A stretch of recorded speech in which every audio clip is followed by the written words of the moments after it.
നാം എല്ലാവരും കർത്താവിൻ്റെ മഹത്വ പ്രത്യക്ഷത പ്രതീക്ഷിച്ചിരിക്കുന്നവരാണ്. ഒരു വിശ്വാസിയെ സംബന്ധിച്ചിടത്തോളം അവൻ്റെ ജീവിതത്തിൽ ഇനിയും സംഭവിക്കാനുള്ള അതിപ്രധാന സംഭവം കർത്താവിൻ്റെ രണ്ടാം വരവാണ്.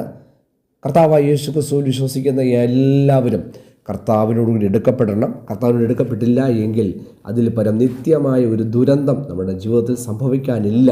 അതുകൊണ്ട് കർത്താവിൻ്റെ വരവിന് വേണ്ടി നാം എപ്പോഴും ഒരുക്കമുള്ളവരായിരിക്കണം. കർത്താവിൻ്റെ വരവിൻ്റെ ചില ലക്ഷണങ്ങൾ എന്ന് ചിന്തിക്കുവാൻ ആഗ്രഹിക്കുന്നു. അതിന് ആധാരമായിട്ട് ഞാൻ എടുത്തിരിക്കുന്ന ദൈവവചനം മത്തായിയുടെ സുവിശേഷം 24-ാം അധ്യായമാണ്.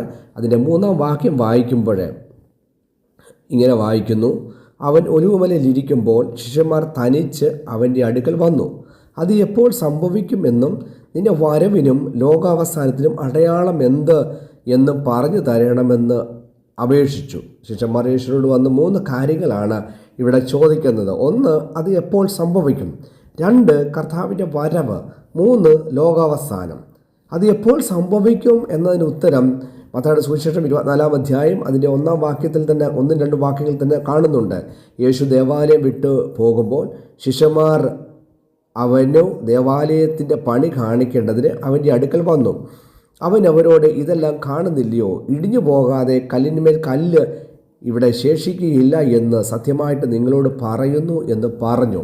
അപ്പോൾ യെരൂശലേം ദേവാലയത്തിൻ്റെ കാര്യമാണ് ഇവിടെ പറയുന്നത്. യെരൂശലേം ദേവാലയം ഏകദേശം AD 74 കാലഘട്ടത്തിൽ റോമാക്കാരാൽ ആക്രമിക്കപ്പെട്ട് അത് തകർന്നു പോയി. അതായത് കർത്താവായ യേശു ക്രിസ്തു ഇത് പറഞ്ഞ് ഏകദേശം 40 വർഷങ്ങൾക്ക് ശേഷം അത് സംഭവിച്ചു. അപ്പോൾ അത് എപ്പോൾ സംഭവിക്കുമെന്ന് ശിഷ്യന്മാർ ചോദിച്ചതിന് ഇനി ഇവിടെ പ്രസക്തിയില്ല. കാര്യം യെരൂശലേം ദേവാലയം നശിക്കപ്പെട്ടു കഴിഞ്ഞു. പിന്നെ ഉള്ളത് കർത്താവിൻ്റെ വരവും ലോകാവസാനവുമാണ്. അതിന് തന്നെ കർത്താവ് മറുപടി പറയുന്നുണ്ട്.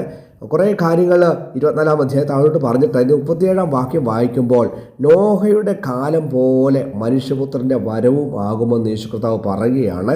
അതുപോലെ തന്നെ ലൂക്കോസിൻ്റെ സുവിശേഷം 17-ാം അധ്യായം അതിൻ്റെ 26-ാം വാക്യം വായിക്കുമ്പോൾ നോഹയുടെ കാലത്ത് സംഭവിച്ചതുപോലെ മനുഷ്യപുത്രൻ്റെ നാളിലും ഉണ്ടാകും. അപ്പോൾ കർത്താവായ യേശു ക്രിസ്തു 2 കാലങ്ങളെ നമ്മുടെ മുമ്പിൽ കാണിച്ചിട്ട്, 1 നോഹയുടെ കാലഘട്ടവും 2 ലോത്തിൻ്റെ കാലഘട്ടവും. ഈ 2 കാലഘട്ടങ്ങളെ നമ്മുടെ മുമ്പിലേക്ക് കാണിച്ചിട്ട് യേശു കർത്താവ് പറയുകയാണ്, ഈ 2 കാലഘട്ടങ്ങളിൽ സംഭവിച്ച സംഭവങ്ങൾ നിങ്ങളുടെ കാലഘട്ടത്തിൽ സംഭവിക്കുന്നു എങ്കിൽ കർത്താവിൻ്റെ വരവ് അടുത്തു എന്ന് നിങ്ങൾ മനസ്സിലാക്കണമെന്ന് യേശു കർത്താവ് ഇവിടെ പറയുകയാണ്. അപ്പോൾ നോഹയുടെ കാലഘട്ടം എന്ന് നാം പഠിക്കണമെങ്കിൽ നാം ഉൽപ്പത്തി പുസ്തകം 6-ാം അധ്യായത്തിലേക്ക് നാം പോകണം. ഉൽപ്പത്തി പുസ്തകം 6-ാം അധ്യായം നാം പഠിക്കുമ്പോൾ നോഹയുടെ കാലഘട്ടം എന്ന് നമുക്ക് മനസ്സിലാക്കുവാൻ സാധിക്കുന്നുണ്ട്. അവിടെ കാണുന്നതായ ഒരു 6 കാര്യങ്ങൾ നമുക്കവിടെ കാണുവാൻ സാധിക്കുന്നുണ്ട്. 1, ജനപ്പെരുപ്പം ഉള്ള കാലഘട്ടം. ഇത് പറയുമ്പോൾ ഓരോ കാര്യങ്ങൾ പറയുമ്പോൾ അന്നത്തെ കാലഘട്ടവും ഇന്നത്തെ കാലഘട്ടവുമായിട്ട് നാം താരതമ്യം ചെയ്ത് നോക്കുമ്പോൾ കർത്താവിൻ്റെ വരവ് ഏറ്റവും അടുത്തോ ഇല്ലയോ എന്ന് നമുക്ക് മനസ്സിലാക്കുവാൻ സാധിക്കും. ഒന്നാമതായിട്ട് അവിടെ കാണുന്നത് ജനപ്പെരുപ്പം ഉണ്ടായിരുന്ന ഒരു കാലഘട്ടമായിരുന്നു നോഹയുടെ കാലഘട്ടം. ഇന്നത്തെ കാലഘട്ടം നാം ഒന്ന് ചിന്തിച്ചു നോക്കിയേ, ജനപ്പെരുപ്പത്തിൻ്റെ ഒരു കാലഘട്ടമല്ലേ? രണ്ടാമതായിട്ട് അവിടെ കാണുന്നത് തങ്ങൾക്ക് ബോധിച്ച ഏവരെയും ഭാര്യമാരായി എടുത്തിരുന്ന ഒരു കാലഘട്ടം. ഇന്നത്തെ കാലഘട്ടം ഒന്ന് ചോദിച്ചേ, മാതാപിതാക്കളുടെ അനുവാദമില്ലാതെ, സമൂഹത്തിൻ്റെ അനുവാദമില്ലാതെ, ബന്ധുജനങ്ങളുടെ അനുവാദമില്ലാതെ തങ്ങൾക്ക് ബോധിച്ചവരെ കൈ പിടിച്ചുകൊണ്ട് വീട്ടിലേക്ക് കടന്നു വരുന്ന ഒരു തലമുറയാണ് ഇന്ന് നമ്മുടെ മുമ്പിലുള്ളത്. തങ്ങൾക്ക് ബോധിച്ച് ഏവരെയും ഭാര്യമാരെ എടുത്തിരുന്നൊരു കാലഘട്ടമായിരുന്നു നോഹയുടെ കാലഘട്ടമെങ്കിൽ ആ ഒരു കാലഘട്ടത്തിലാണ് നാം ഇന്ന് ജീവിക്കുന്നത്. മൂന്നാമതായിട്ട് കാണുന്നത് ജഡത്തിൻ്റെ ചിന്ത ഉണ്ടായിരുന്നൊരു കാലഘട്ടം. സ്വന്തം കാര്യം മാത്രം, ആരെയും ഭയമില്ലാതെ, ആരെയും അനുസരിക്കാതെ ജഡത്തിൻ്റെ ചിന്ത, സ്വന്തം ചിന്ത മാത്രം ഉണ്ടായിരുന്നൊരു കാലഘട്ടം. ഈ കാലഘട്ടമായിട്ടൊന്ന് തട്ടിച്ച് പഠിക്കണേ. അമിത ഭക്ഷണത്തിൻ്റെ കാലഘട്ടം. 4-മതായിട്ട് അമിത ഭക്ഷണത്തിൻ്റെ കാലഘട്ടമായിരുന്നു നോഹയുടെ കാലഘട്ടം. ഇന്നത്തെ കാലഘട്ടം നാം ഇന്നത്തെ കാലഘട്ടം ഒന്ന് പഠിച്ചു നോക്കിയേ. ഇതുപോലെ ഭക്ഷണത്തിന് പ്രാധാന്യമുണ്ടാകുന്ന ഒരു കാലഘട്ടം ഇതിന് മുമ്പോട്ടുണ്ടായിട്ടുണ്ടോ? ആമേൻ ഹോട്ടലുകൾ, നൈറ്റ് ഹോട്ടലുകൾ, ആമേൻ രാവിലെ മുതൽ ആമേൻ മിക്ക ഹോട്ടലുകളും ഇപ്പോൾ അടയ്ക്കുന്നില്ല എന്ന് വേണം പറയുവാൻ. ഫാസ്റ്റ് ഫുഡ് സമ്പ്രദായത്തിൻ്റെ ആ പിടിയിലേക്ക് നമ്മുടെ തലമുറകൾ അമർന്നിരിക്കുന്നു. അമിത ഭക്ഷണത്തിന് അടിമകളായിക്കൊണ്ടിരിക്കുന്നു. ആ ഒരു സാഹചര്യത്തിലാണ് നാം ഇന്ന് ജീവിക്കുന്നത്. അപ്പോൾ അമിത ഭക്ഷണത്തിൻ്റെ ഒരു കാലഘട്ടം. അഞ്ചാമതായിട്ട് മനുഷ്യൻ്റെ ദുഷ്ടതയും അവൻ്റെ ഹൃദയവിചാരങ്ങൾ ദോഷമുണ്ടായിരുന്ന ഒരു കാലഘട്ടം. നമുക്കറിയാം ഇന്നത്തെ മനുഷ്യൻ്റെ ദുഷ്ടത, എന്തുമാത്രം ദുഷ്ടപ്രവർത്തികളാണ് ഇന്ന് കൺമുമ്പിൽ കാണുവാൻ സാധിക്കുന്നത്. ഭാര്യ ഭർത്താവിനെ കൊല്ലുവാൻ കൊട്ടേഷൻ കൊടുക്കുന്നു, ഭർത്താവ് ഭാര്യയെ കൊല്ലുവാൻ കൊട്ടേഷൻ കൊടുക്കുന്നു, പിതാക്കന്മാർ സ്വന്തം മക്കളെ ആമേൻ അതിക്രമത്തിന് വേണ്ടി ഉപയോഗിക്കുന്നു.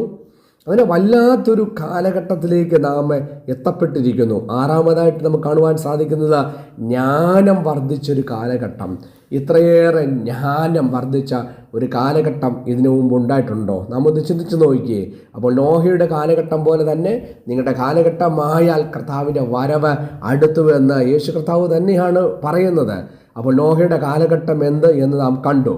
അപ്പോൾ ഇനി ലോത്തിൻ്റെ കാലഘട്ടം എന്ത് ആണ് നമുക്ക് നോക്കാം. ലോത്തിൻ്റെ കാലഘട്ടം എന്താണ് എന്ന് പഠിക്കണമെങ്കിൽ നാം ഉൽപ്പത്തി പുസ്തകം 19-ാം അധ്യായത്തിലേക്ക് നാം പോകണം. 18-19 അധ്യായം പഠിക്കുമ്പോൾ ലോത്തിൻ്റെ കാലഘട്ടം എന്ത് എന്ന് നമുക്ക് മനസ്സിലാക്കുവാൻ സാധിക്കുന്നുണ്ട്. ഉൽപ്പത്തി പുസ്തകം 19-ാം അധ്യായം അതിൻ്റെ 1-ാം വാക്യം വായിക്കുമ്പോഴേ ആ 2 ദൂതന്മാർ വൈകുന്നേരത്ത് സോതോമിലെത്തി. ലോത്ത് സോതോം പട്ടണ വാതിക്കലിരിക്കുകയാണ്. അപ്പോൾ 2 ദൂതന്മാർ സോതോം വാതിക്കലെത്തി. അതിന് മുമ്പ് കുറേ കാര്യങ്ങൾ പറയുന്നുണ്ട്, അങ്ങോട്ട് പോകാൻ ആഗ്രഹിക്കുന്നില്ല. സോതോമിലെത്തി. ലോത്ത് അവരെ ഭക്ഷണത്തിന് വേണ്ടി വീട്ടിലേക്ക് ക്ഷണിച്ചു. വീട്ടിൽ കൊണ്ടുവന്ന് അവർക്ക് ഭക്ഷണമൊക്കെ കൊടുത്ത് അവരെ കിടത്തുവാൻ അവരെ കിടത്തി ഉറക്കുവാൻ വേണ്ടി തുടങ്ങുകയാണ്. അപ്പോൾ നമുക്കവിടെ കാണുവാൻ സാധിക്കുന്നത് ഉൽപ്പത്തി പുസ്തകം 19-ാം അധ്യായം അതിൻ്റെ 4 മുതലുള്ള വാക്യങ്ങൾ. അവർ ഭക്ഷണം കഴിച്ച് അവർ ഉറങ്ങുവാൻ പോകും മുമ്പേ സോതോം പട്ടണത്തിലെ പുരുഷന്മാർ സകല ഭാഗത്തു നിന്നും അബാലവൃദ്ധം എല്ലാവരും വന്ന് വീട് വളഞ്ഞു. അവർ ലോത്തിനെ വിളിച്ചു, ഈ രാത്രിയിൽ നിന്റെ അടുക്കൽ വന്ന പുരുഷന്മാർ എവിടെ? ഞങ്ങൾ അവരെ ഭോഗിക്കേണ്ടതിന് ഞങ്ങളുടെ അടുക്കൽ പുറത്തു കൊണ്ടുവാ എന്ന് അവനോട് പറയുന്നു. എന്തൊരു സ്റ്റേറ്റ്മെൻറ്റ്, എന്തൊരു ദുഃഖകരമായ ഒരു വാക്യമാണ് നാം വായിച്ചത്. അവരെ ഭോഗിക്കേണ്ടത്, പുരുഷന്മാരെ ഭോഗിക്കേണ്ടത് ആരാ പറയുന്നത്? പുരുഷന്മാർ തന്നെ. ഇന്ന് കോടതി വിധികൾ പോലും നമുക്ക് ചില കോടതി വിധികൾ പോലും വന്നു കഴിയുമ്പോൾ നമുക്ക് വളരെ വിഷമം തോന്നുന്ന കോടതി വിധികൾ പോലുമാണ് ഇന്ന് കടന്ന് നമുക്ക് കാണുവാൻ സാധിക്കുന്നത്. പ്രിയ ദൈവമക്കളെ, ഇതുപോലെ അതിക്രമം നിറഞ്ഞതായ, കൊള്ളരുതാത്ത കാര്യങ്ങൾ നിറഞ്ഞതായ ഒരു കാലഘട്ടത്തിലാണ് നാം ജീവിക്കുന്നത്. ഈ ഒരു കാലഘട്ടത്തിൽ ജീവിക്കുമ്പോൾ നാം മനസ്സിലാക്കണം, ലോത്തിൻ്റെ കാലഘട്ടമാണിത്. ആമേൻ, നോഹയുടെ കാലഘട്ടമാണ്. കർത്താവിൻ്റെ വരവ് ഏറ്റവും അടുത്തിരിക്കുന്നു. അതുകൊണ്ട് നമുക്ക് നമ്മളെ തന്നെ വിശുദ്ധീകരിക്കാം, നമുക്ക് നമ്മളെ തന്നെ ശുദ്ധീകരിക്കാം. കർത്താവിൻ്റെ വരവിന് വേണ്ടി നമുക്ക് ഒരുങ്ങാം. കർത്താവ് തൻ ഗംഭീരനാദത്തോടും പ്രധാന ദൂതൻ്റെ ശബ്ദത്തോട് കടന്നു വരുമ്പോൾ നമ്മുടെ ശരീരമൊക്കെ രൂപാന്തരപ്പെട്ട് കർത്താവിനോട് കൂടി എടുക്കപ്പെടുന്ന ഒരു നിരം നമുക്ക് മുമ്പിലുണ്ട്. അതിനുവേണ്ടി നമുക്ക് ഒരുങ്ങാം. അതിനായി കർത്താവായ യേശു ക്രിസ്തു എല്ലാവരും തൻ്റെ പരിശുദ്ധാത്മാവ് മുഖാന്തരം സഹായിക്കട്ടെ എന്ന് പ്രാർത്ഥിക്കുന്നു. ആമേൻ.